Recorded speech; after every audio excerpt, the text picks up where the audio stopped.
So, welcome back to 3rd Age Reforged and to another battle replay and to a familiar sight, I suppose, because this, of course, is TOL FALAS. And back during the infancy of my channel, this was one of the first sort of larger scale maps that I actually did battle replays on, so it certainly stood the test of time as far as a map that people have played on within the game for quite some time. And there's a good reason for that.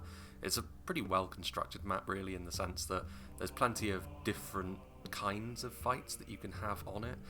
It's also pretty good for defenders, so even here in a 3v5 there's plenty of good options for them when it comes to digging in against a numerically superior force. I guess the one difference is, well, there were two variants of the map. There was one where you could go through these mountains as well to give another option for the attackers, but the main difference here is this is a rather barren looking TOL FALAS, and I suppose the reason for that is the fact that it is going to be a largely evil force on the defence today. Once again, the dwarves do stick out. There's always one player who just kind of undoes a good versus evil theme, as it tends to be. But I mean, the dwarves have been kind of playing the role of an evil faction more and more as of late, especially with some of the replays that I've done more recently. But yeah, I guess its barren nature is a result of the neglect of its new management, I suppose, with we've got Isengard over there and then Rhun at the head, who would, well, I mean, that's still pretty far away, but still, they have conquered this island. It is going to be a full lineup of good factions, however, who are going to be trying to retake it, so we'll see how they get on. We'll go through the attackers first and foremost, and the reason I did this one now is because it's been quite some time since we've seen this map, and kind of wanted to do it again and pluck this one out of the backlog and do it now.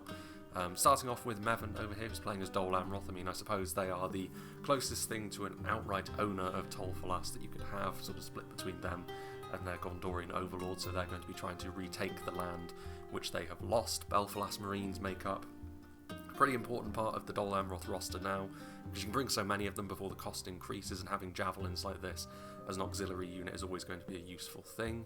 You can bring more of them than the likes of Umbar and Numenor, for example, who have a kind of similar thing with auxiliary javelin units. The Belfalas Marines are not as good in melee as those units, but you can bring more of them, so that is the trade-off there. Shielded as well. We've got the Trebuchet of Numenor with the Warhammer wielding crew. Obviously the Trebuchet can be a bit of a mixed bag in terms of how you use it, but on a map like this I feel like you stand a better chance of being able to use it well, just because of where the defenders are likely to post up. Plenty more Belfalas Marines. You can see an example of the numbers that they can be brought in here. We also have the upgraded Dol Amroth Spearmen, just a functional unit on the front line alongside the Dol Amroth Men-at-Arms as well, which is where the general is actually, so they're probably going to be one of the last units committed, interestingly enough, but it gives you more freedom to use your elites a little bit earlier. Obviously, again, functional units as you would expect from the Western Kingdoms, good armour, decent staying power, but they're certainly not going to win you the battle. They're just going to keep your front line chugging along while other units do that for you. The Rangers of Nimrodel can be one such option. Obviously, they're going to be a little bit weak when it comes to counter-skirmishing, but they can do plenty of damage, and especially if they're used later on in the piece, then they could be very, very handy indeed with their damage. Probably a little bit earlier we're going to see the Dol Amroth Archers again, fully upgraded to just give them that little bit of an extra edge when it comes to trading arrow fire with the enemy.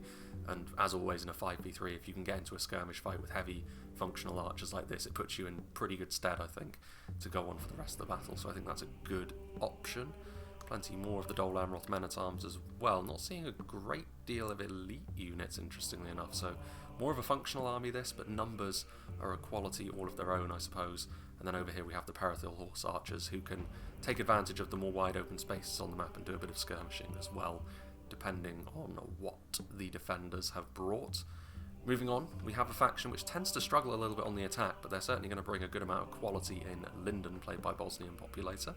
He has got some Mythlon Swordmasters, so again, in terms of getting into melee, their melee skill and their attack is going to be very effective, especially with units like this.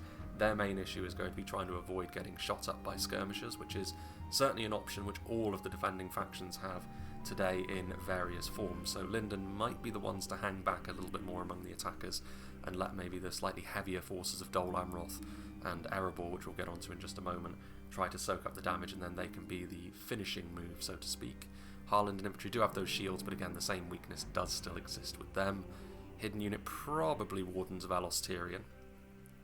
Another ranger unit, more damaging than... Actually, no, the Rangers of Nimrodel do share the elven damage, don't they? So, but yeah, Wardens of Alos Tyrian are also dual wielders in melee. I'm sure that's where they are. Lindar Bowmen, so again, regular archers. Elven archers always tend to do that little bit more damage, but especially in the case of Lindon, they do have light armour, so unlike the likes of the Dole Amroth archers that we've already seen, they are going to be struggling a little bit more in the back and forth. Plenty of pikes. Again, pikes across the factions do tend to struggle against archers anyway, but again, doubly so for Lindon. Albeit they do make up for it by being very good in melee, especially in these kinds of numbers. Obviously, elven pikes do tend to have that ability to deal damage just that little bit more quickly, which is significant when it comes to pikes, because they're not really supposed to do damage that fast, but if you can get them situated, they can be a very effective late-game anchor.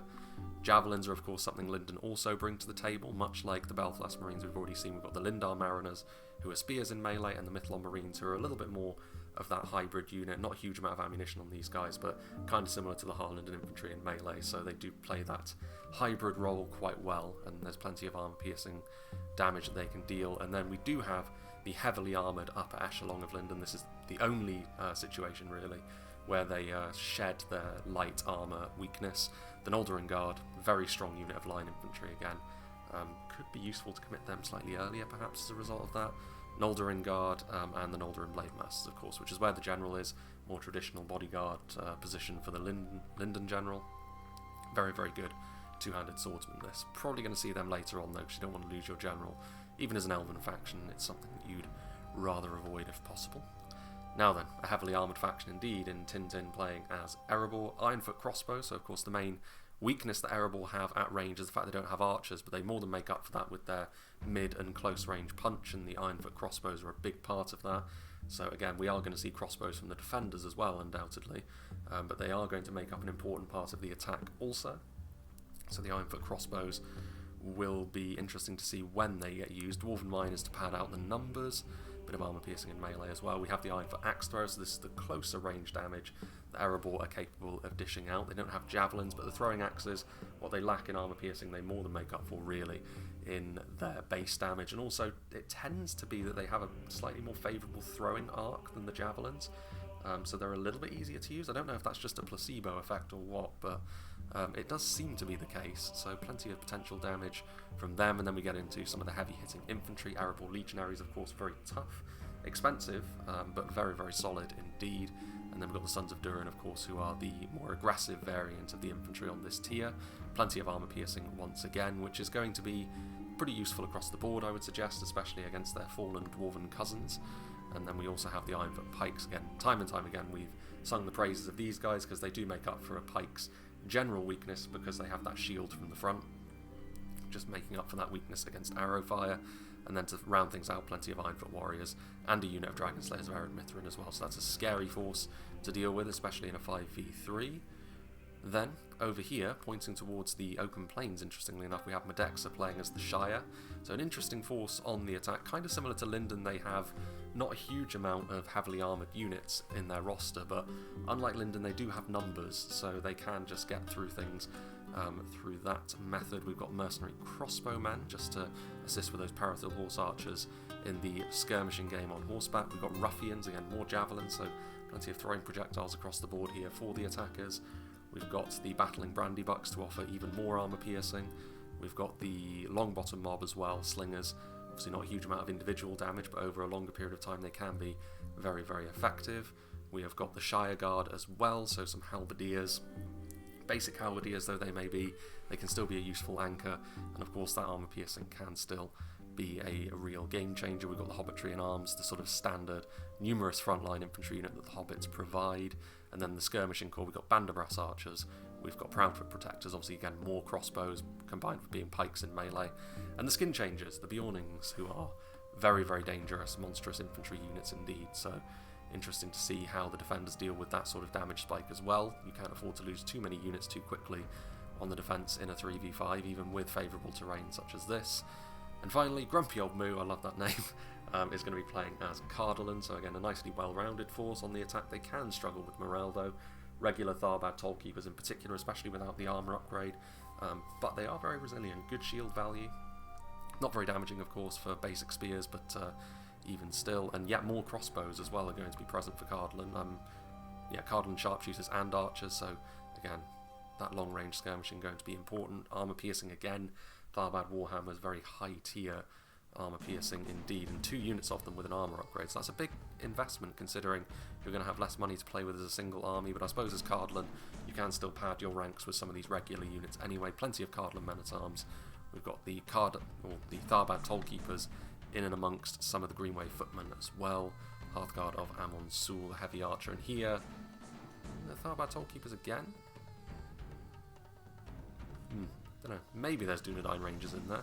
Anyway, moving on to the defenders. So defending the main settlement over on this side is going to be the Fallen Dwarves, Zelhain playing as the Dwarves of the Blue Mountains. I mean, their skirmishing prowess is going to be called upon pretty significantly, I think, in this battle, but they could really do a number. The Frost Spears, when they really dig into a position, we see them get very high amounts of kills, and they're going to need to do so for the defenders to have a chance today, but the repeaters can be very, very deadly. We've got at the back of the settlement over here, interesting to see where they decide to situate, because it doesn't look like they're going to front up to Cardolan in that gap over there immediately. We do have the Wardens of Thorin's Halls, very good in a prolonged fight because of the armour and the melee defence combination.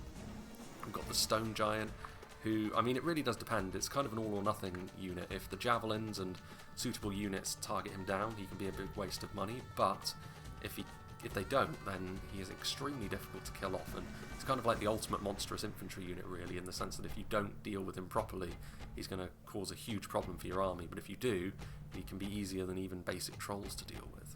So we'll see. High Thanes of Isengard, on the other hand, have a tendency to be one of the most difficult units to deal with in the game because of the damage they can do with those javelins and the fact they're a bodyguard halberd unit in melee, which is something of a rarity. We'll see how they do. The Juggernauts, again, combination of really high melee defense, very high armor. You know, they're one of the more well-rounded bodyguard units in the game, I think. Albeit the lack of overall specialization can be a little bit of an issue for them. Again, there are certain matchups where they have, you know, that doesn't the melee defense doesn't necessarily see them through, but on this occasion I think that efficiency is going to be important as the battle wears on and the casualties mount. We've got the Guardians of the Blue Mountains here, so javelins for the defenders as well, going to be important to use them effectively given the quantity that the attackers are bringing to the table, so 3 units of them. More Juggernauts, of course, you've got plenty of money to play with when you're on the defence in this situation, and the Dwarves can make good use of that, plenty of Wardens of Thorin's Halls as well. The Marksmen of Thorin's Halls, again, that skirmishing, the archer prowess is going to be sorely needed from the Blue Mountains perspective. We've got Spear Guards, so again, more defensive units here. Pretty good at keeping themselves alive in melee of the Blue Mountains, but that's a dwarven trait in general.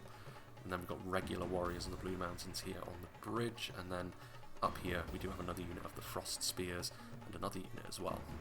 Setting up a kill zone over the bridges already.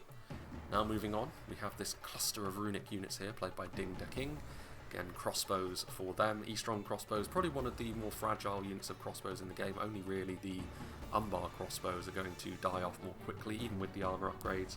But crossbows, of course, as we all know, the main attraction is the damage that they can dish out with those bolts, and the defenders should be able to get good shots, but we'll see. Plenty of armour piercing from Rhun as well. We've got Flagrim, Gamprim.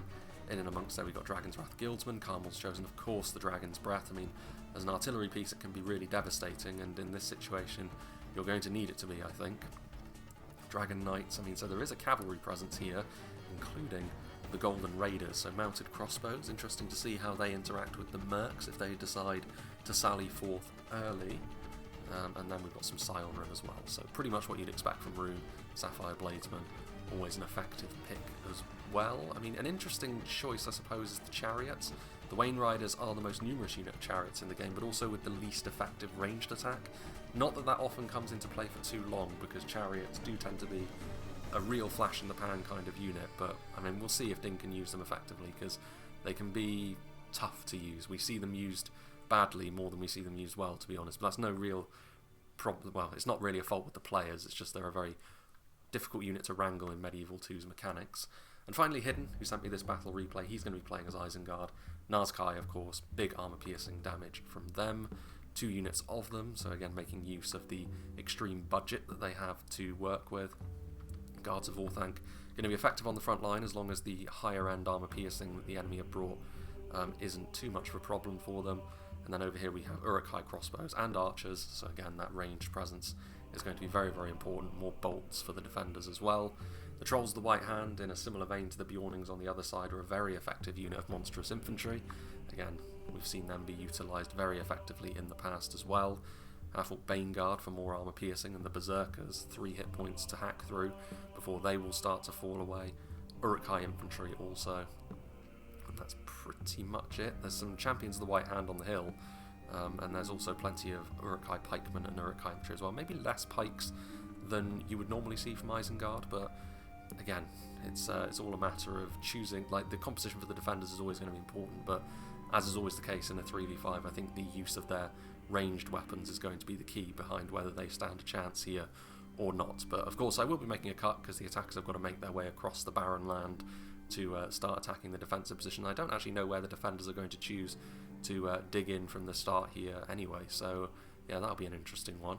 Also be interesting to see if we see a cavalry sally out early, so I could rejoin pretty quickly, but yeah, I'll make a cut. We'll rejoin when the battle is about to be joined.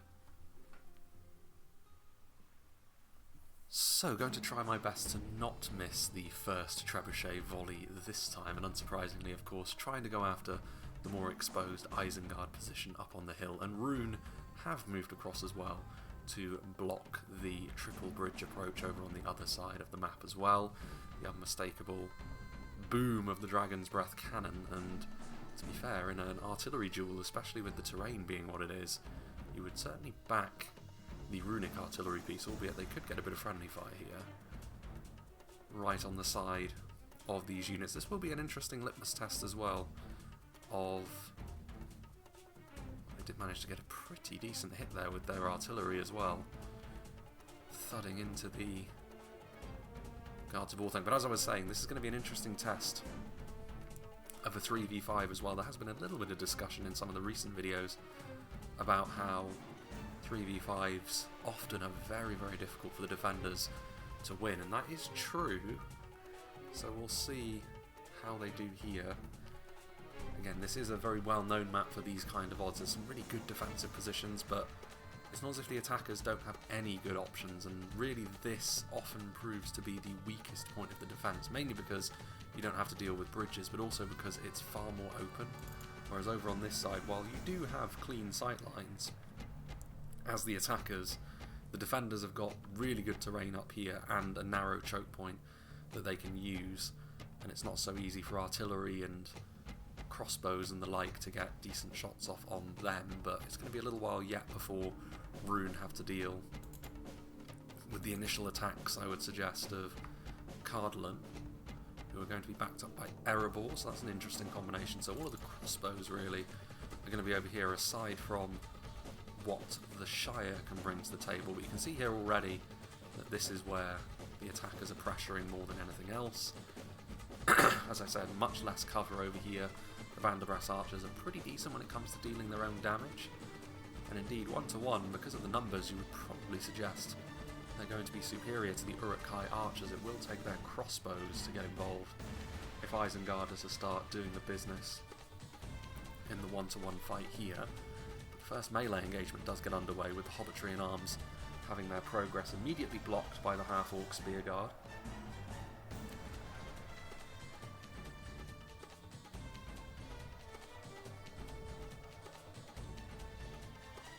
Uruk-hai infantry can move forward should the need arise as well, but of course 1-to-1, the survivability of the Hobbit units is definitely going to be called into question. Going to be trying to get rid of those mercenary crossbows from getting into supporting range as quickly as they can, but shouldn't be too difficult considering how fragile they can be.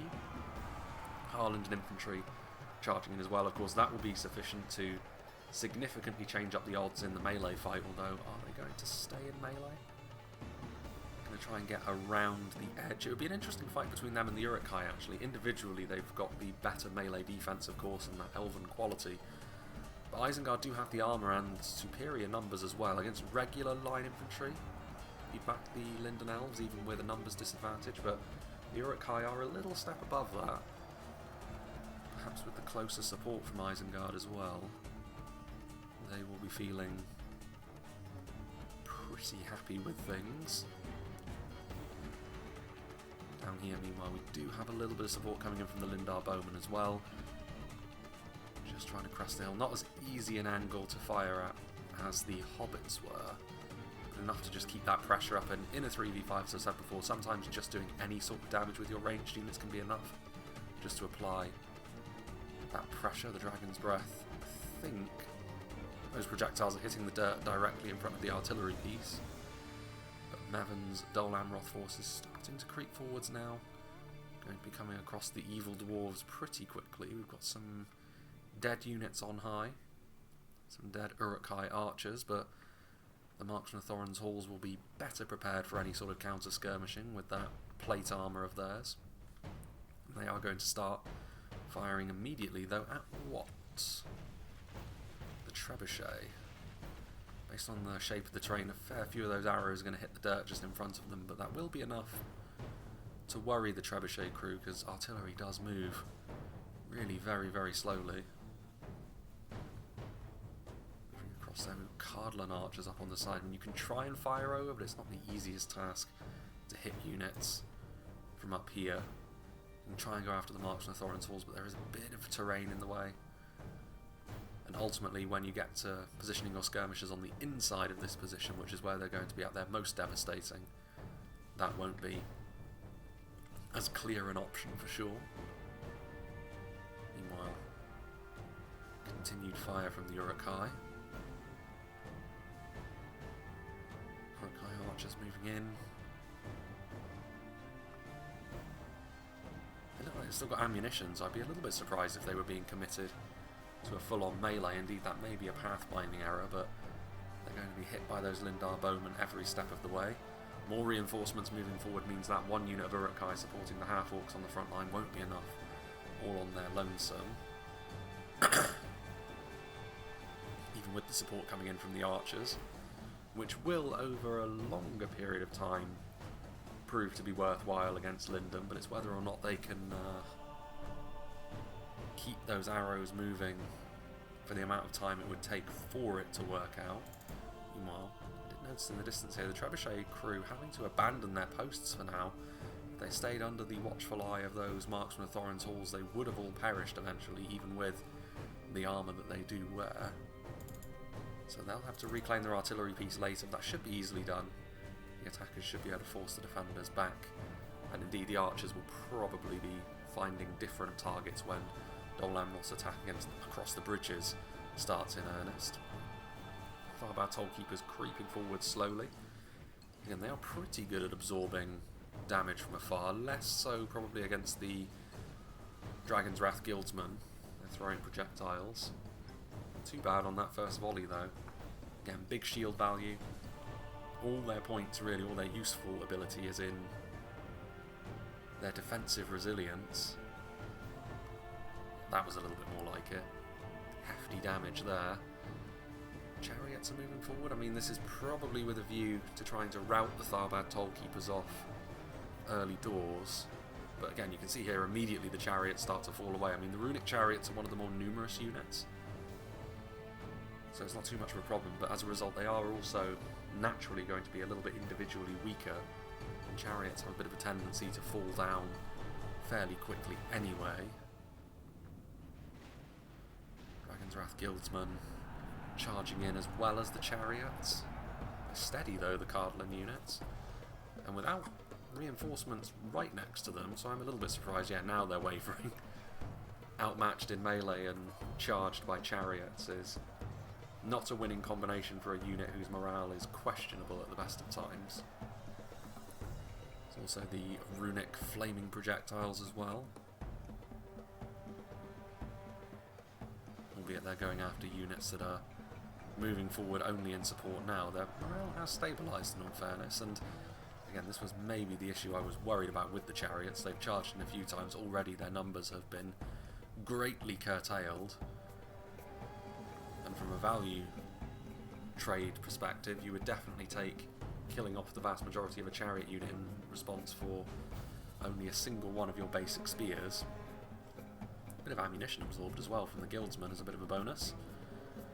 Tharbad Toll Keepers now in melee, but reinforcements are not too far behind. Ironfoot warriors are making their way across. Ironfoot pikes as well. They will need to keep these units moving though.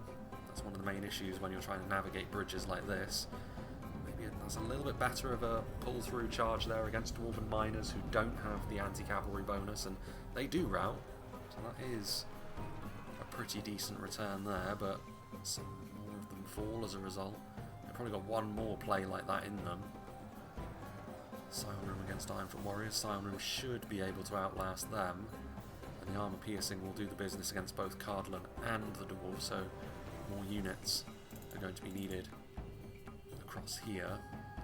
Meanwhile, this front line, Guards of Orthanc committed forwards, holding on to this front line still, but still very much the same sort of engagement where there's a certain inevitability to the attackers really getting on top of the Isengard defence. There's also some slingers now around the side from Medexa and the Longbottom mob.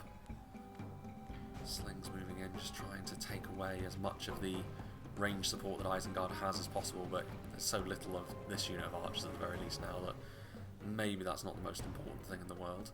We have seen units get isolated on this hilltop before from not retreating quickly enough in the face of a losing fight, but for the time being it's not overwhelming odds that they're facing anyway. Meanwhile, the unenviable task of Dol Amroth down here is effectively to try and put a little bit of pressure on without any sort of support. Obviously Lindon and the Shire attacking against Isengard, Erebor and Cardolan both have one another when it comes to trying to pressurise Rhun, but that's not a luxury that Dol Amroth is going to be able to enjoy. Instead, the warriors of the Blue Mountains should be enough to deal with the Dol Amroth spearmen, but maybe not. With the application of some range support, some men-at-arms that could move forwards. So far, Ered Luin not too eager to commit any of their ranged resources to reversing their fortunes here, but yeah, this is good point-blank hits. Again, these are not the sort of losses which the defenders can realistically afford to take too much of. Yes, they're only basic archers, but they're going to be circumventing the shield value here, hitting these units in the back. The warriors of the Blue Mountains as well are the lightest class of Ered Luin unit. Certainly from an attacker's perspective there's a very big incentive to just try and do damage in terms of numbers to the enemy and then let your superior numbers carry you through in the late game. We've seen that many a time before. The problem that they have over here, of course, is the overwatch from those E-strong crossbows on high was always going to be a bit of a problem when any sort of serious unit got sent forward, and the Ironfoot pikes, you mentioned in the deployment phase how useful they can be for those shields, but when you're talking about the armour piercing punch of a crossbow unit, that's going to be less sufficient to deal with the pressure. That's a good amount of damage there. They're going to be thrown backwards here, you would suggest. Strangely enough, it is actually the clump of Cardolan spears which are laying on the harshest resistance so far, but that's because the dwarves are the ones being focused down by the other units. Sending the ruffians forward is not a bad idea though, because these are the sorts of units like cheap javelins. Yes, they're taking damage at the hands of the Rim and the Wain Riders in behind the runic lines, but that will be ammunition that is not used elsewhere. We've already seen how the crossbow bolts can be used super effectively. This one unit of Flagrim still fighting the good fight for now. Actually, it is just the Wain Riders, isn't it? There's no Rim.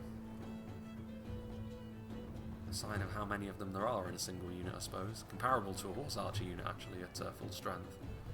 Hearthguard trying to offer their support as well. A more defensively minded archer for sure, but again, the same rules apply for everyone. Just a bit of damage for the attackers may well be enough in these situations. Meanwhile, the fire effect that the runic fire archers leave is pretty cool. Probably not so in the minds of the ruffians at the moment, but still they have managed to do some damage with those javelins. Trying to use as much of it as they can on the Scion Rim. Themselves now being given a taste of the same sort of medicine as the dwarves that fell just in front of them. Yeah, this is a good job there from the ruffians, and more units moving forward now. Again, just regular units for the moment, but so far, as much as there has been some pretty nasty casualties sustained, I don't think the attackers will be too displeased. Meanwhile, champions of the White Hand moving in. Again, you've got to be careful against those spears. Champions of the White Hand are going to be made of slightly sterner stuff than the chariots tend to, but this is still a unit of spears. The anti-cavalry bonus will apply against those riders. You don't want to be losing such an expensive unit to the cheap and cheerful. Meanwhile, the dwarves now standing in the way, so another line has been cleared by the attackers. Guards of Orthanc dealt with, but now dwarven spears do stand in the way.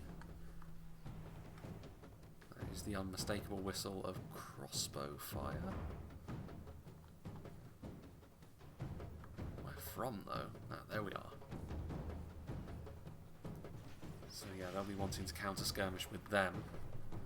Yeah, crossbow bolts can be so valuable for the defenders in this sort of situation. Now this, I would assume the mercenary crossbows are out of ammunition, because that would be a very bold move indeed. Even if they made it through the spears, then that is not really the most inviting of sights, to be honest, for a unit of non-shock cavalry anyway.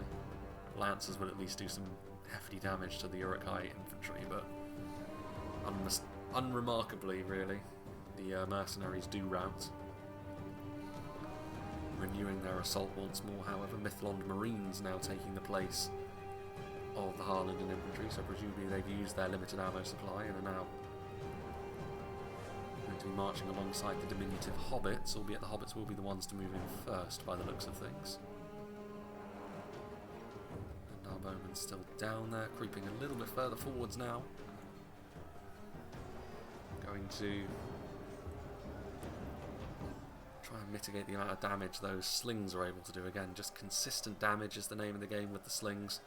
You're not going to see them drop units to the same rate that javelins are, but over a long period of time they can be surprisingly vicious, especially against forces like Isengard and Ered luin, who've got that armour focus. Meanwhile, not sending some more units forward, but sending other units the long way round, so I'm going to try and support the Cardolan Erebor push over on the other side while maintaining at least a partial presence over here. Seeing that, the defenders should probably be future-proofing already, really, because as much as having all of these dwarven units down here ready and waiting is nice, I mean, they're ultimately not really going to be able to do much with this position until Isengard, and they, I suppose, elect to remove themselves from this hill, or get forced off of it. Just 2 archers remain, still the slings, so you can see again, not devastating damage per hit, but consistent damage.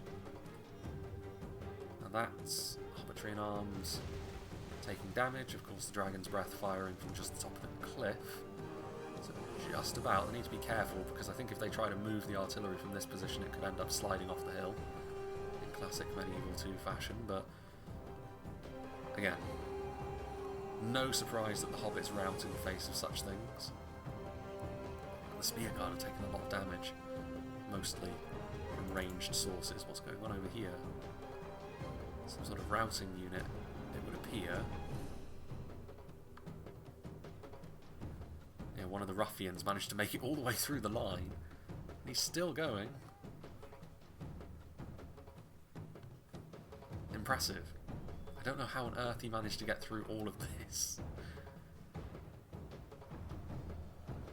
The captain of the runic lines will be furious to see such a thing.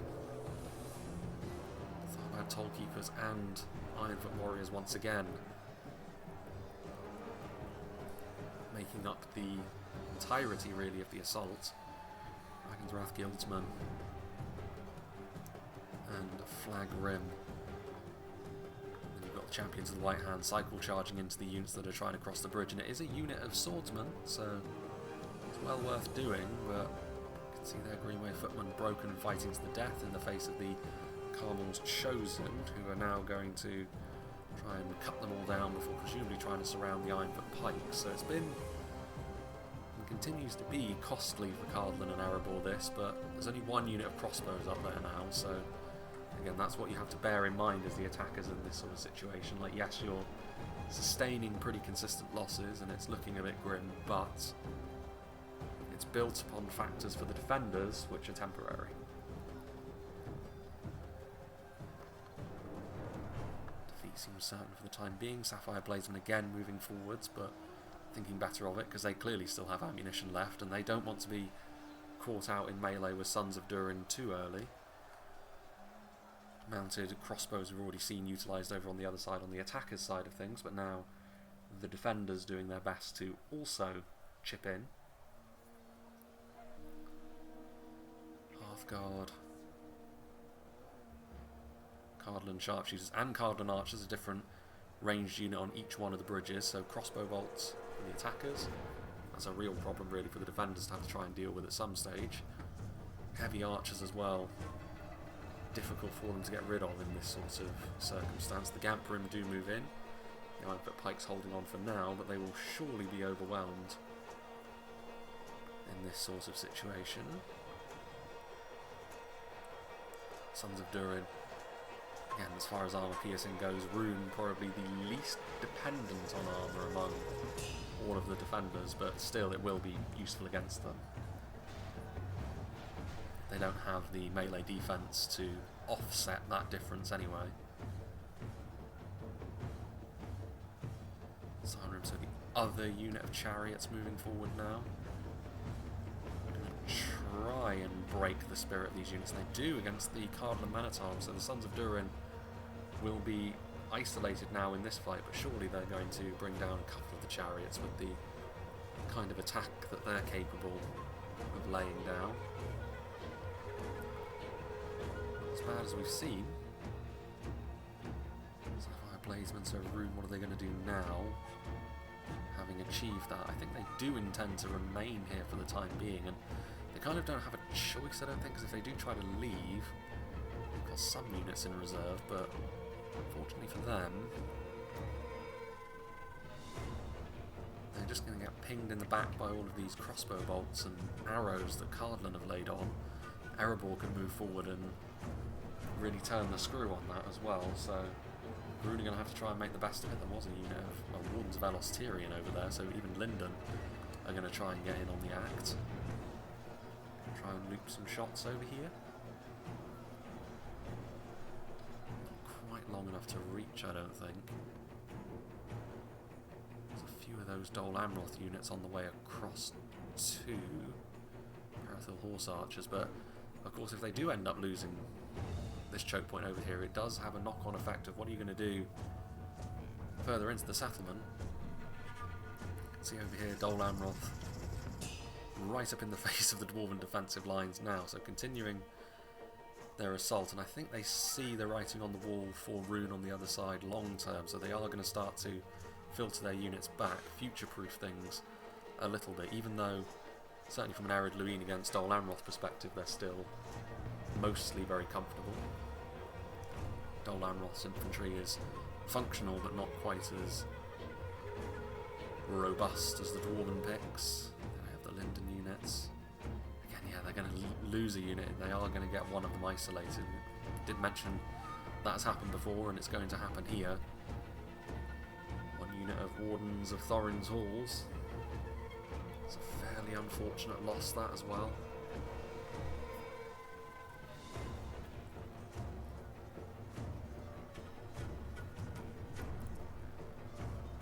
Do a decent job against stuff like ruffians, of course they will, but when it comes to being overwhelmed by elves, that is significantly more of an issue. Thud of the cannons continues, firing at those units way off in the distance and hitting them. But there is a school of thought that maybe the cannon should be saved if possible and put in a position where you can do some really high ticket damage with it. Decision time really for the defenders. Where do they go from here? Taken some fairly significant statistical losses at this point, I think. the attackers will be the happier of the two. Rhun have done some pretty nice damage really to Cardolan and Erebor overall, but not to the point where they're in a position to claim outright victory over here. So they are going to have to think about joining their allies in greener pastures within the settlement now, I think. Still able to hold on for the time being, sharpshooters. We've got a full lineup of crossbows who will be able to take their pick of the attackers as they do march across those bridges at the very least. Not sure what they're firing at for the time being, but Dragon Knights as well can be devastating, but as the battle wears on there's going to be less room for them to be used, I would suggest. Isengard are hiding. The Spear Guard have moved forward to block the elves from going any further, so they are going to keep fighting over here for now. In order to make that worthwhile though, they're going to have to make use of some of their ranged units, surely. They do have a clean shot here. That can be Lindon's kryptonite as well, so it does behoove you to try and take advantage of that.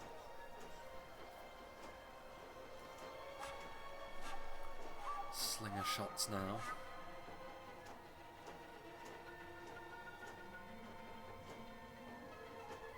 Champions of the White Hound, this is an opportunity for them to maybe be utilised, but then when you have a look at pikes in and amongst the Lindon ranks, that would be devastating if that were to go wrong. And our bowmen moving across, so the Dwarven infantry has certainly done very well against these probing Dol Amroth attacks, but I don't think Dol Amroth are really expecting to win over here. It's more a case of make sure that the dwarves have to cover as many angles as possible so that real gains can be made elsewhere. Javelins doing some good raking shots there, but they're not going to be able to use up all their ammunition, which is again another bit of a red flag there. Guardians of the Blue Mountains will still be pretty damn comfortable against the out of ammo archers though. Moment up on the hilltops. A few more flaming arrows being used. Merc crossbows on the way forwards again. But now they will have the vantage point, so they will be able to shoot down into some units, but electing not to actually, trying to hit those units that are up on the hill. And the frost spears can be devastating with a consistent target. It's just whether or not this terrain allows them to operate in the fashion I'm sure they'd like.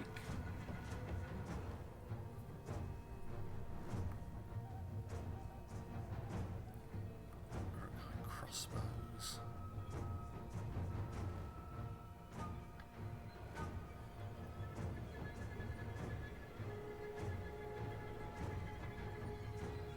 Berserkers ready to be committed at a moment's notice. Weirdly, it's only Dol Amroth that they'll be super efficient against, because neither Lindon nor the Shire place too much emphasis on armour, albeit again the Shire's melee defence is not enough to make up for their lack of armour, so the full attack value will still very much land. The announcer is not liking their odds for the time being, and I'm inclined to agree.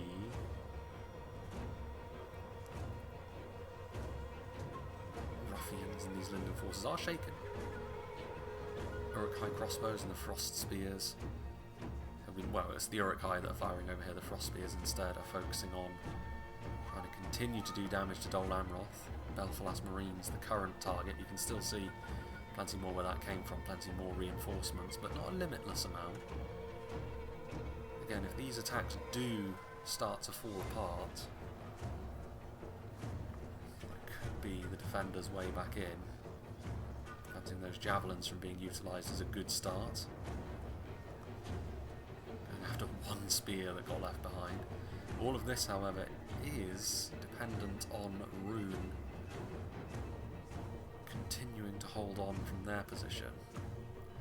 So the other unit of E-Strong crossbows now utilising their ammunition. You can see here that Rhun still very much interested in contesting these bridges. The other unit of crossbows, they're out of ammunition now, just being thrown in as well as extra bodies. Erebor Legionaries and Tharbad Warhammers. I mean, it's kind of a good sign, perhaps, that Erebor and Cardolan are now committing forward such serious units, because it's a sign that they don't have too much left in the tank. They've got one whole other wave, but I don't know if Rhun are necessarily going to be able to hold on like that. Largely depends on crossbow count, and also to what extent these Dragon Knights can be utilised.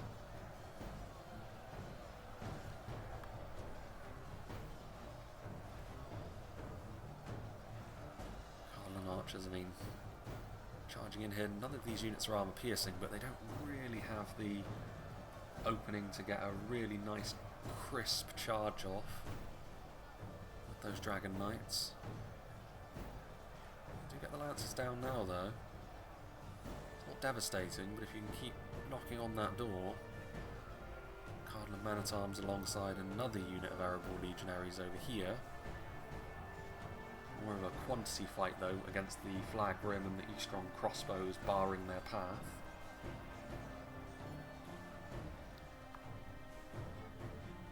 Hearthguard, Scion Rim continuing to push forward against all of these units. I mean, it is with the attempt at silencing those Dwarven crossbows for as long as possible, so I suppose I understand why, but surely they're not going to last for too much longer. Like this. Forward come the Ironfoots on another bridge as well. And just consistent little bits of support, that usually is a good sign for attackers, but we'll see. Well, Brownfoot Protectors doing the same over here. No terrain advantage necessarily, but just trying to float a few shots in, but for the time being, not a devastating hit, but not bad. That was more of a devastating hit, and Warns of Elos Tyrian are a unit you definitely need to be rid of. Stone Giant still lumbering around, but not enough of his counters have been cleared from the field yet to the point where you can try and lean on its strength.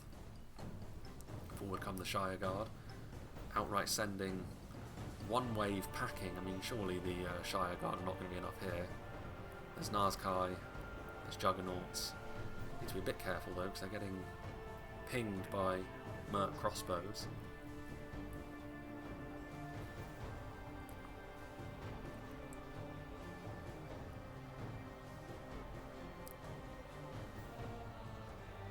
Pikemen closing up here, presumably to try and silence the ruffians from using their javelins, and all of these Uruk-hai in melee will make mincemeat of them up close, of course. They weren't very good on the other front when it came to just their melee abilities, and the same will certainly be true over here. Parathal Horse Archers now trying to move in. Will get in amongst these units. You can see there the half-orc Bane Guard taking some hits from the javelins on the bridge. Still firing away though the Frost Spears. They're in a good position here to be effective as they are.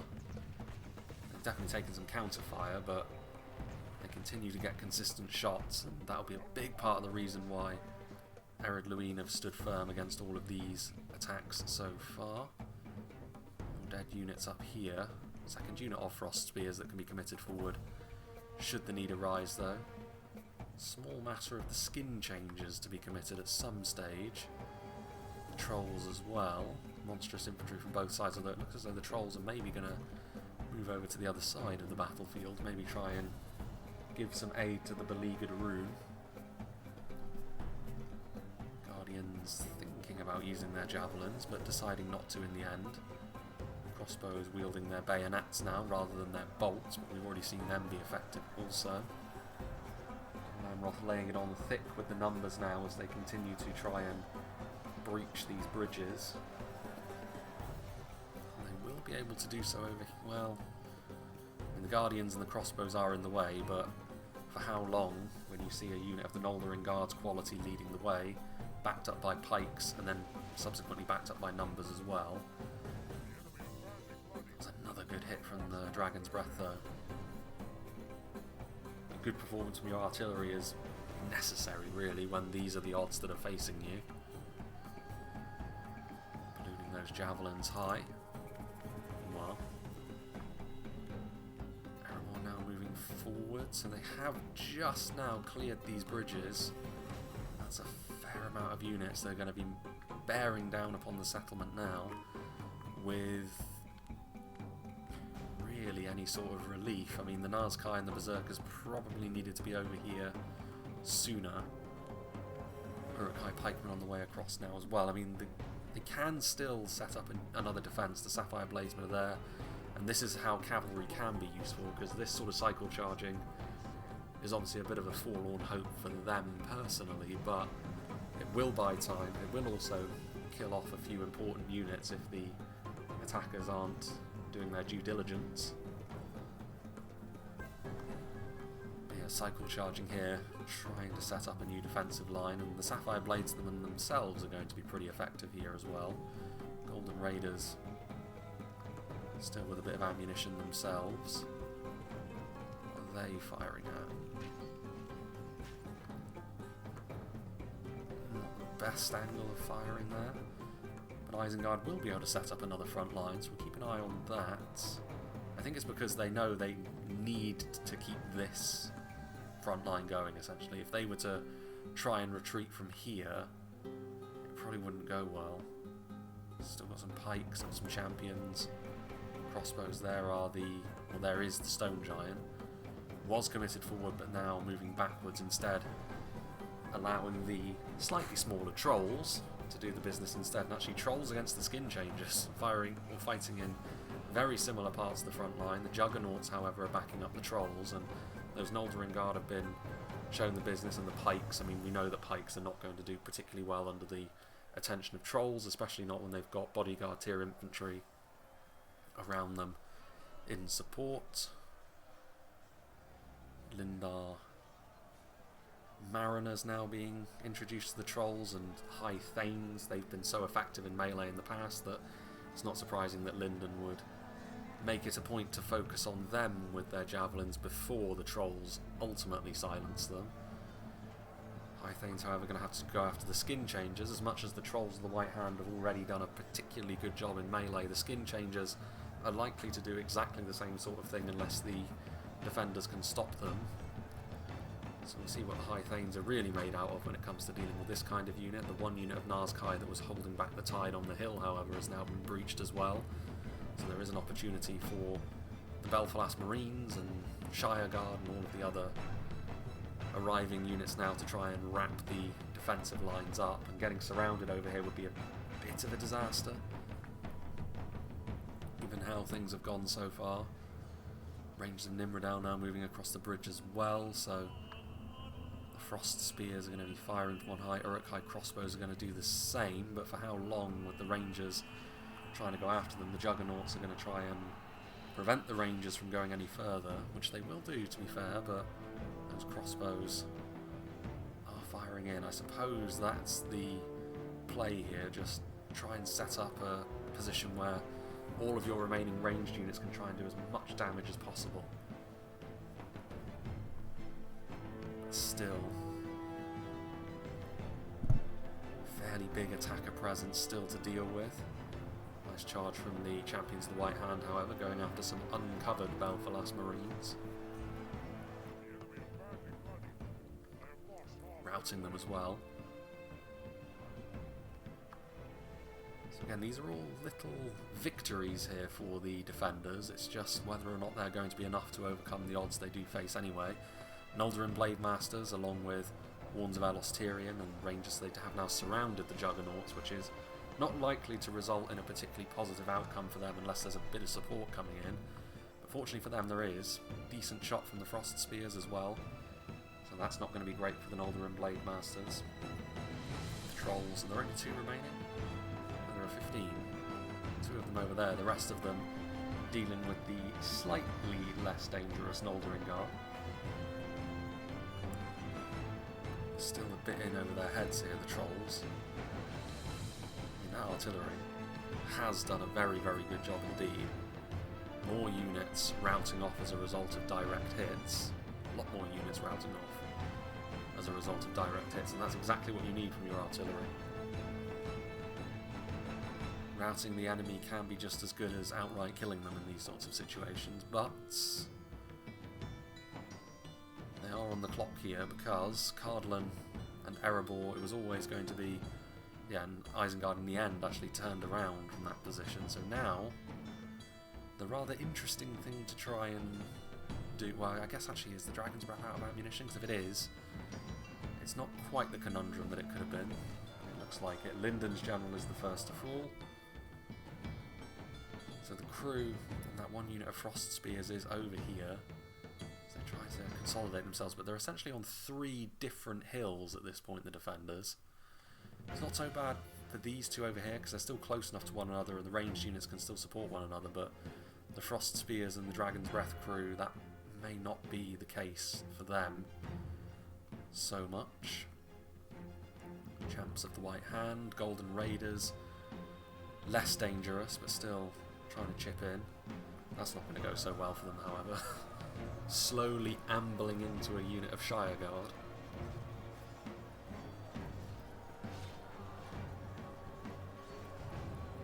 Guard defeat is a distinct possibility. Fair play to the Juggernauts again though, both units of them showcasing their survivability in melee. High Thanes doing their thing as well, but they are in an awkward spot here. They will have been taking hits from those Rangers of Nimrodel, undoubtedly.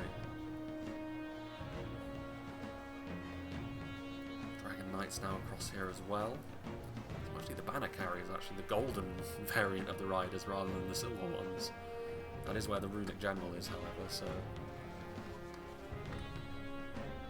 that could be a loss we see fairly soon. Guardians of the Blue Mountains, so see here, Amroth Menatons have actually done a pretty good job to get up here to silence the Frost Spears, even temporarily, because that may end up being them not able to use up all their ammunition. Albeit this is not going to be a permanent affair. It will rout off at some point in the near future.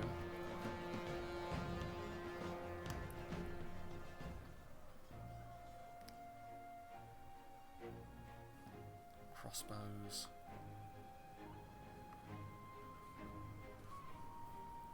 Amroth Spearmen on the front. So still a bit of reinforcements, but for the most part now, few units routing, but yeah, pretty much, other than a few stragglers on the bridges, and one unit of Shire Guard, that's all of the Dol Amroth, Lindon, Hobbit attack now engaged, essentially. Either at range or in melee. So they're not going to have too much left to give, which puts a little bit of extra emphasis on that Cardolan Erebor attack through the town landing, especially when there's still stuff like Nazkai and Uruk-hai Berserkers to contend with. There are the Dragon Knights. Cardolan Menatons making their way through. So yeah, Frost Spears, I guess they are out of ammunition, so they're just going to join the Dragon's Breath crew on the front line, and the two of them together, reasonably strong. Dragon's Breath crew, one of the stronger units of artillery crew actually in melee. It does represent a bit of an awkward situation because they would like, I think, to get all of their reinforcements heading over here, helping their allies on the other front, but this is enough of a presence from the dwarves and Rhun to the point where they do need to commit something reasonably substantial to be sure of the fact that they can deal with it.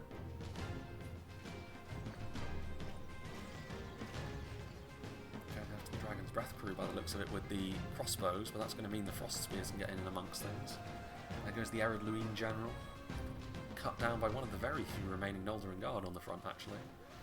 There goes the Dol Amroth general in response, however, and considering that situation for the Dol Amroth infantry, that's likely to be a little bit more of a hammer blow to their morale than the loss of the Dwarven general is.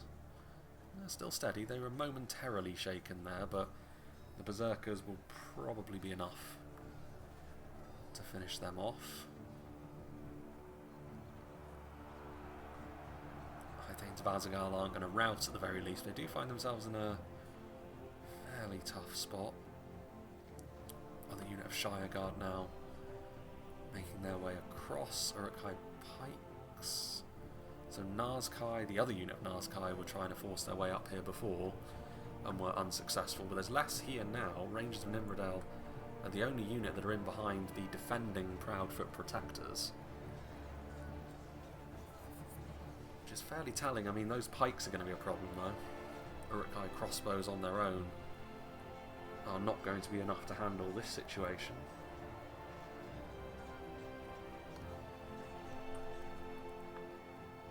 Still a bit of ammunition as well. That can be so key in the late game if you've still just got a little bit of ammo. All these bits of damage you can do can really add up, but they are now going to be able to reunite their defence around a single position. With Dol Amroth's demise at ground level, mostly the total defender or attacker demise there is going to be a problem. I mean, the Stone Giant could still be a real problem now for the attackers, because they can't really be sure of having the resources to be able to deal with a unit like that, whether it be javelins or throwing axes or the like. That would be interesting to see if Erebor save some of their thrown projectiles. I mean, Thieves of Tharbad can be helpful there. Crossbows can be. The problem is the Stone Giant isn't the only scary unit. I mean, Balkos Sapphire Bladesmen, some very depleted Dwarven infantry, of course, but there's also the Nazkai, so quality here may be enough. Sons of Durin were sent across, Tharbad Warhammers as well, so they are eager to be completely rid of this little pocket of defensive resistance.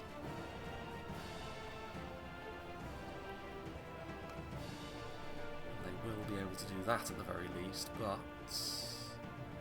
mean, to be fair, the Dragon's Breath crew is still going, and they have actually tied up the Dragon Slayers. Caught between them and the Hearthguard, however, this is going to be a bridge too far of an engagement.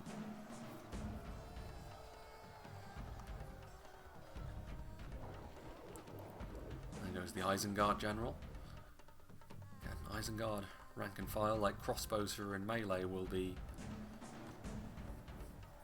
not the hardest units around now. Meanwhile, Stone Giant does move in, and there are throwing axes, so they are doing, or he is doing, good damage here to Cardolan. You can see there the numbers of Tharbad Warhammers tumbling. Cardolan regulars thinking about routing as well, but with also a bit of friendly fire maybe from those javelins. He's still standing for now, but that will have been a pretty significant amount of damage that was just done to him. Ruffians.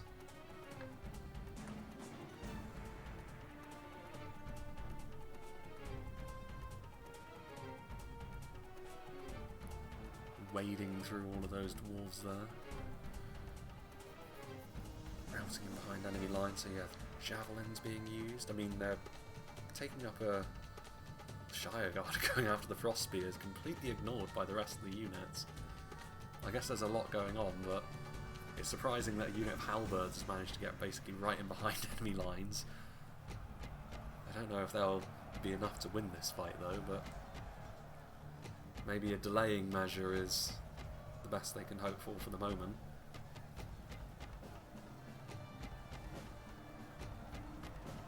Balance of forces is evenly matched.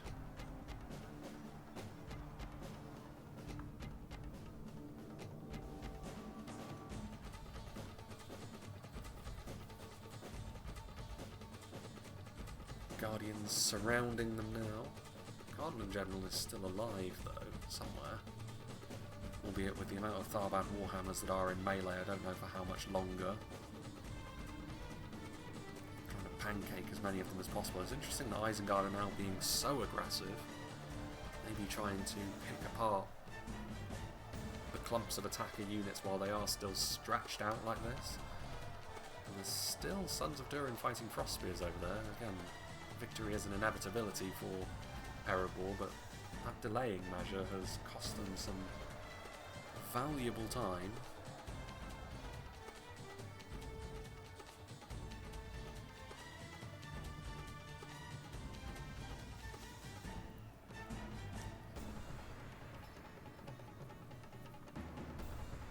Hearthguard.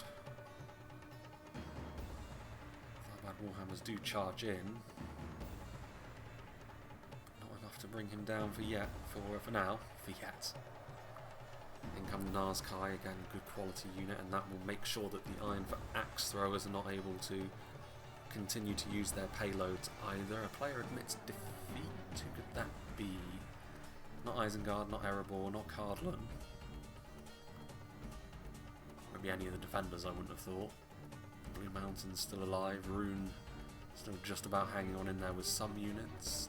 Amroth's still here. Shire still here.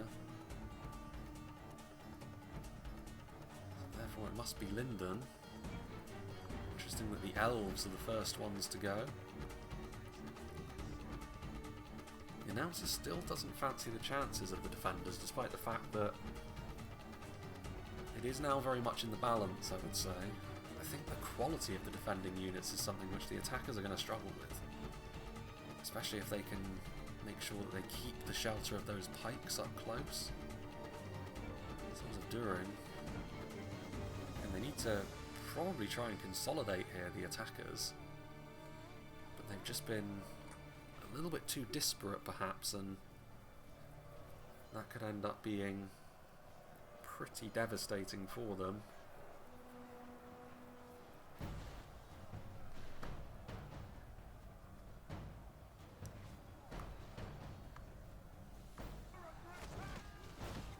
The Runic General. I mean, he's been living a pretty charmed existence for quite a while with a very small group of riders with him.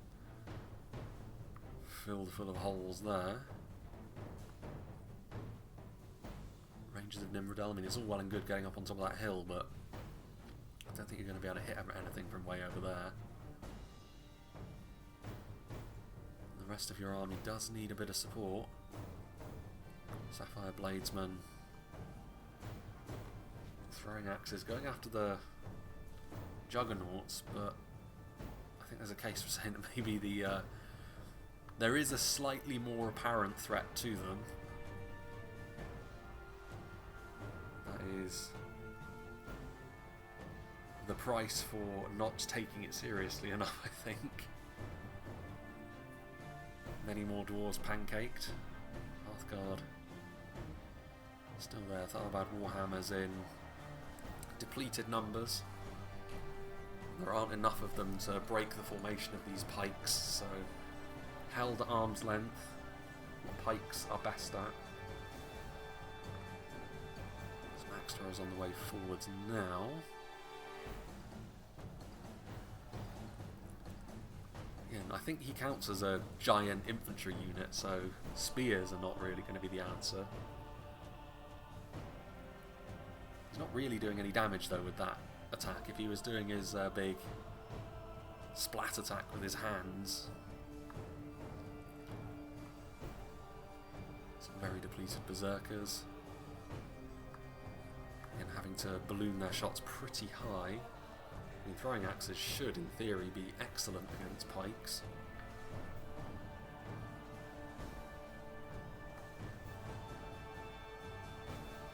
This is the sort of attack you want. Hearthguard not going to be able to kill them off quickly enough. The Sapphire Bladesman will hasten their demise as well.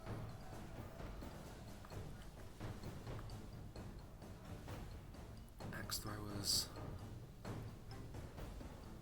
Some bodyguard tier units. Meanwhile, yeah, it does look as though they're trying to consolidate now, but even over here they're still being pressured. Like, the Nazkai will ultimately be killed off over here, but even in the area where they're trying to sort of regather their units and maybe attack with a little bit more unity, that's not going to work. The Hobbit's General finally falls. Samwise the Brave, indeed.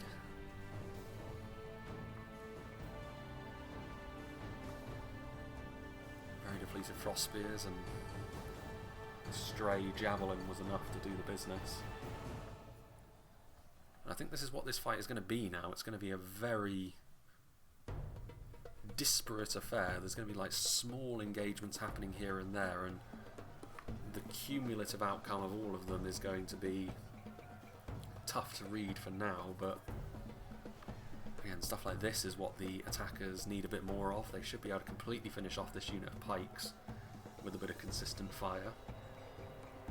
Again, being able to go back to the safety of those pikes in melee was one of the things which the defenders really had going for them, so removing that is not a bad outcome.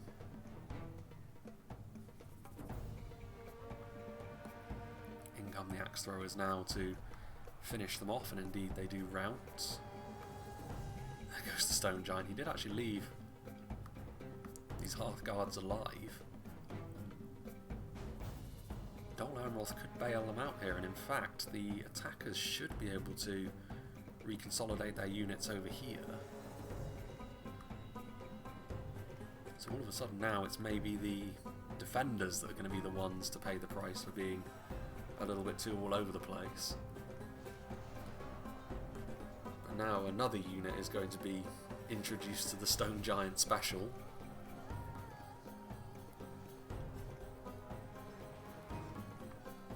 Unfortunate for that unit of poor axe throwers.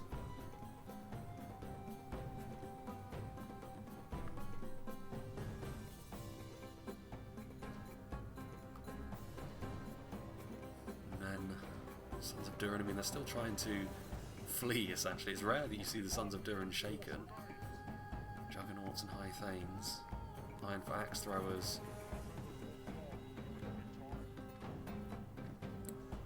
One of the Juggernauts here who's just going to get jumped. But the rest of those units, what are they going to do now?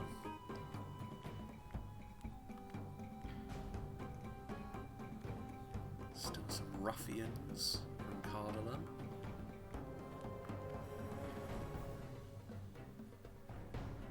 Proudfoot protectors. Crossbow bolts. Again, they're not the most healthy unit at this point in time, but having crossbow bolts at your disposal at this late stage can be super useful, especially when you've got a few banks of units which can stand in the way for you. Of Nimrodel, so they're going to try and do a bit of pseudo kiting, I suppose, drawing the enemy in, because after all, trying to keep your melee units, such as they are, alive now is just as important, really. Another unit of axe throwers. It is going to come down, I think, to whether or not they have the go within them to actually kill off the Stone Giant. Came down to just pure infantry, I don't think they have the numbers, really, the defenders, to be able to overcome what the attackers have left, but the Stone Giant is going to be a tough one, and this is probably the single healthiest unit left on the field who are now scurrying away. That is the upshot, I suppose, but the problem is, like, kiting him around is all well and good, but as soon as you run out of ammunition, you're going to have to engage him in melee with something. That's the only way that you're going to be able to kill him off. I guess the priority for now is just trying to peel away some of the supporting units which are still around.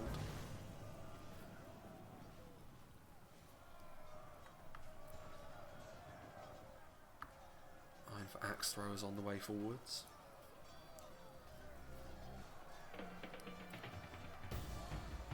To finish off the sapphires once and for all.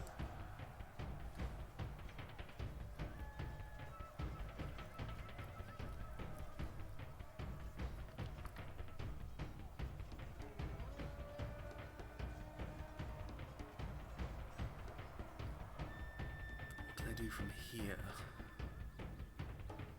Crossbows with Proudfoot protectors. How do they have ammunition? A few crossbow bolts might be enough to make a pretty significant difference. A few of those Sons of Durin. I suppose at this stage ×2 speed is called for, seeing as both sides are playing a bit of a game of cat and mouse with one another. So it comes down to this. Technically speaking, the defenders are ahead by 1 percentage point, but they had significantly smaller armies in the first place, or a unifyingly significantly smaller army. They are going to play defence. I suppose this is a good idea if the attackers do go in for it. Because the problem is, by going off on this hill now, like, the axe throwers still have got a bit of ammunition, the crossbows probably do as well, so they will undoubtedly try to use as much of that on the stone giant as possible to bring him down. But then we've also got juggernauts, and even that small amount of high thanes is a fairly scary thing. I mean, they've committed to this now, the defenders. There's going to be no way off this hilltop other than by fighting their way off it.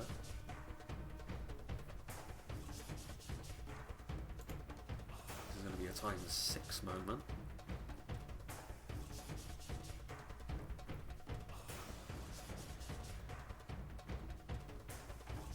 So, regathering themselves.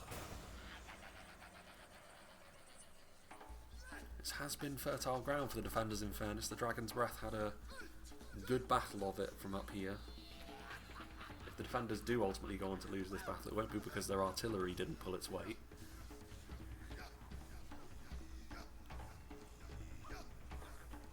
The defenders haven't really done a huge amount wrong in the grand scheme of things. Again, it is just the case of a 5v3 is tough, and in all fairness, the attackers haven't done much wrong either, based on the kind of defence that this was, based on what they had at their disposal. Also, factions like Lindon and the Shire, who are not necessarily the most resilient individually, being paired up for an attack is challenging in its own way to deal with. Those Ironfoot crossbows still have ammunition. The Proudfoots might. They're standing up on a bit of a vantage point as well. Albeit the stone giant is hiding away from behind the mountains. Nearly taking the bait there.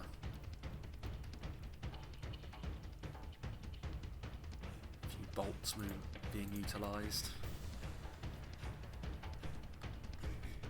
Trying to float a few shots in.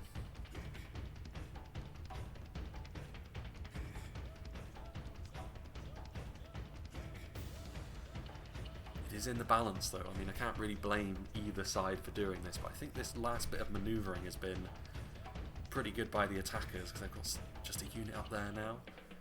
They retreated to the top of the hill, the defenders, and now have come back down, and they're essentially caught now, but they have one opportunity really to counter-attack, and this is going to be it. The stone giant there knocking over a pretty large section of his allies.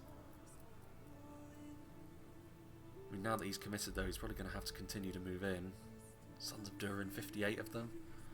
That's not a huge amount in the grand scheme of things, but they are a deadly shock infantry unit in melee. So they should be able to do some damage to the stone giant when he gets into melee.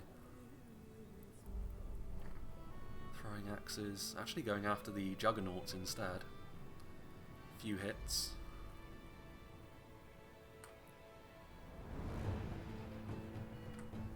There's a very unique end to this fight. What's that? That was the sound of like artillery. Oh, that was the stone giant, wasn't it? And there go the Proudfoots, fleeing. Don't know if they still had ammunition or not, but that Hobbit morale, even at the high end, is questionable, especially with the general long gone.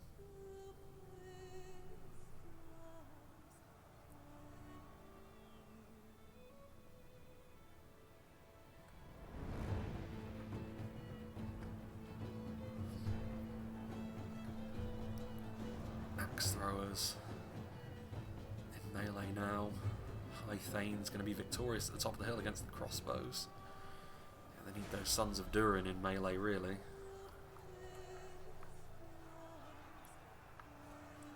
The Juggernauts are going to be overwhelmed, I would suggest, but it's pretty much just Erebor left now. Player admitted defeat. I think that may well have been Dol Amroth.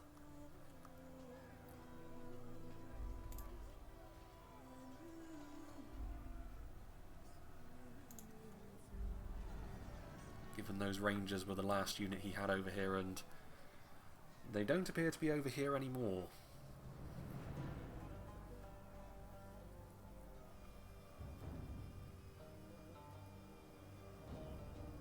continuing to spud punch dwarfs down into the floor.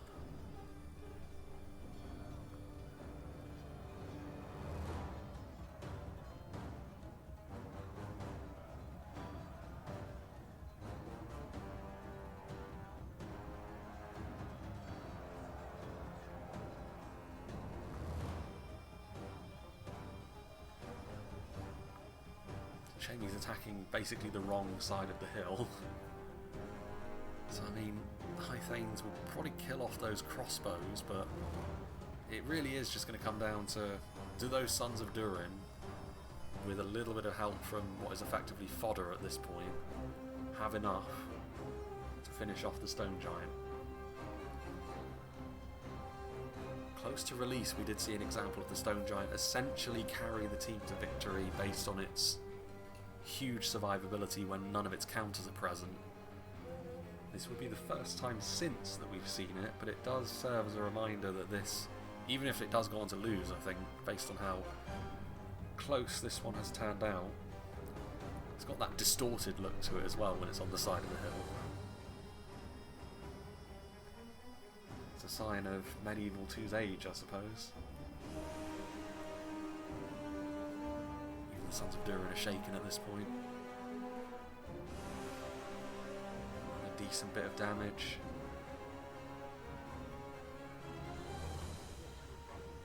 Now the announcer changes his mind. Now would be an unfortunate moment for the Stone Giant to die. 9-foot crossbows wavering. High Thanes turning around to support the living mountain.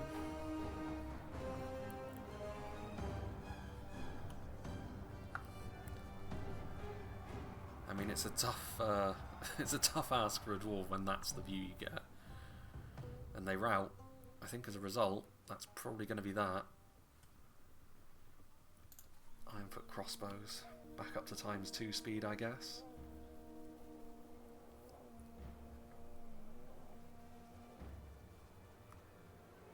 If one of those bolts were to land, they're still going after the High Thanes, weirdly enough.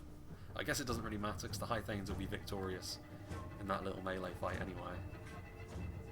Yeah, unsurprisingly, they flee, and that is going to be that for the dwarves. So what's left? Oh, there's still... Is a routing unit? No. No, yeah, there's the Cardolan General, Hearthguard. I wonder if Grumpy Old Moo crashed then. I mean, this wouldn't have been enough to make a difference anyway. Like we said, the spears are not going to be very good against the Stone Giant anyway.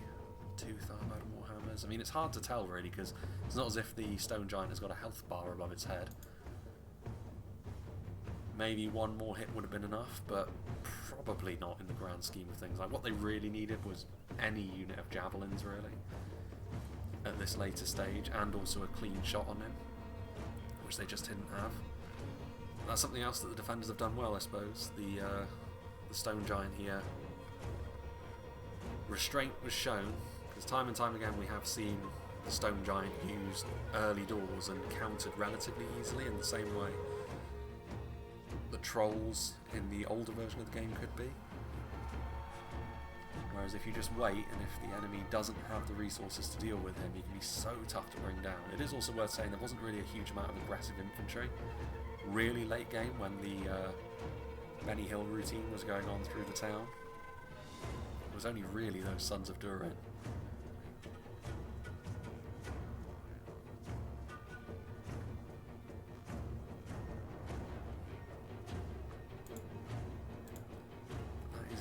And yeah, the ruffians are the last ones left. Again, if they still had ammunition, then Grumpy Old Moo presumably crashing probably would have been a significant thing, but they've got their melee weapons drawn, so they will have used up their ammunition long ago, and plenty of that would have been in the very evenly fought contest here at the bridgeheads. Excuse me. But there we have it. So this is another one that was from a fair amount of time ago, so it's my efforts really to try and clear my backlog as best as I can, just like the Haradrim siege we saw the midweek just gone.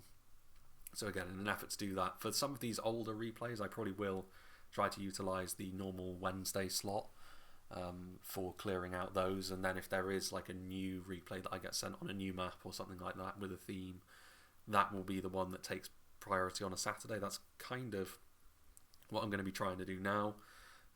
Not every Wednesday will that be the case. It's just a case of trying to record when I can to try and catch up a little bit on that sort of thing, to try and make sure that I don't miss anything. So that's what we're aiming for at the moment.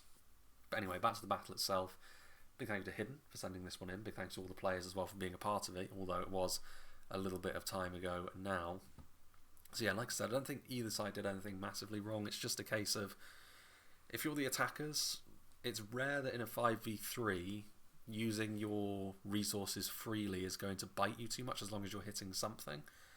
When you see something like the Stone Giant, or when there's something similar, then it does always pay to have at least like one unit of like high damage armor piercing projectiles to use later on in the fight. I think that's maybe the thing that I would say. But other than that, I think the attack was reasonably good. I think Double Amroth drew the short straw by having to go across the 3 bridges here, but it was a job that needed doing. I think Lindon and the Shire did a good job actually of forcing Isengard off that hill relatively early doors.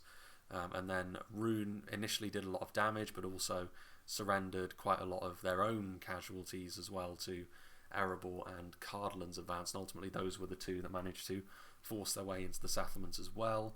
So there wasn't really a bad performance, I think, on this, but I do think the defenders deserve a lot of credit for showing restraint with the Stone Giant, having the good performances from their own projectiles as well. Like the Frost Spears clearly did very well. The Dragon's Breath was a big factor in the defense as well. Like artillery, when you bring it in this situation, you need it to perform for you, and if it doesn't, or worse, gets friendly fire, then it's basically, it's game, set and match to the other side. That wasn't the case for Ding's Dragon's Breath cannon here, which is good, because it results in a situation where, only recently it was brought up in replays that 5v3s are incredibly tough to win, and they are, but this one shows they are by no means impossible. So let's see what did the damage for Hidden's army. So yeah, Champions of the White Hand, good use of the Cav as well. Champions and the Dragon Knights did a good job at covering retreats and getting a few nipping charges where they could. Trolls of the White Hand did okay. I mean, they fizzled out maybe a little bit more quickly than would be ideal, but when they were committed, we were seeing all sorts of high tier units from Lindon on the front line, and there was also javelins and stuff flying around, so maybe not too surprising. 2 units of Nazkai, obviously, in a 5v3, having that extra budget allows for that sort of thing. Again, they were committed when there were more elite units going around, so the fact that they didn't get an overwhelming amount of kills isn't too surprising. Crossbows were obviously a big part of the defense as well. They're always going to be. Isengard especially, well known for their crossbows. Uruk-hai archers, on the other hand, one of them did okay, the other one less impressive, but they were getting counter-skirmished quite well by the Shire and by Lindon up on the high ground over there. 310 on the Uruk-hai infantry. So again, the rest of the regular units, it was a little bit more hit and miss. Like 1 unit of pikes did okay, the other 2 not quite so much. Uruk-hai infantry, one of them did very well, the other 2 okay, but maybe on another day that wouldn't be enough, given that it is a 5v3. Berserkers, and yeah, that's the sort of thing. Interesting, Isengard got the fewest amount of kills, but then they were also maybe the more numerous force, and also, as much as being up on that hill does give you a good firing position on TOL FALAS, as we've seen over the years, that position on this map does leave you pretty exposed, so the counter-skirmishing that Lindon and the Shire did, as I mentioned, was pretty effective against them. So yeah, again, like with all of these, when the players who sent them in see them come out, I'm sure it would be, hey, that one was from quite a while ago, because I think this one was sent in September or something like that, and there are going to be some even older ones that I end up showing as well, because I do have a list that I have made of all the ones that I've not shown just yet that I do intend to. But like I said, I wanted to show TOL FALAS now because it's one of those classic maps that's nostalgic, I guess, at this point in time, given how long the game has been going, and how this one has been involved pretty much from the beginning. So I wanted to do this one now, but obviously, yeah, these ones, big thank you to the players who sent them in, and then in this case it was Hidden. So yeah, this is the sort of thing which will be showing up over the coming, probably it'll take me about 2 or 3 months, I think, to get through all of these that are sort of in the backlog and folded into the ones that are getting sent over now, which are on newer maps and that sort of thing. So yeah, big thank you to Hidden, big thank you to all the players. Hope you enjoyed this, and I hope you'll join me for whatever is next.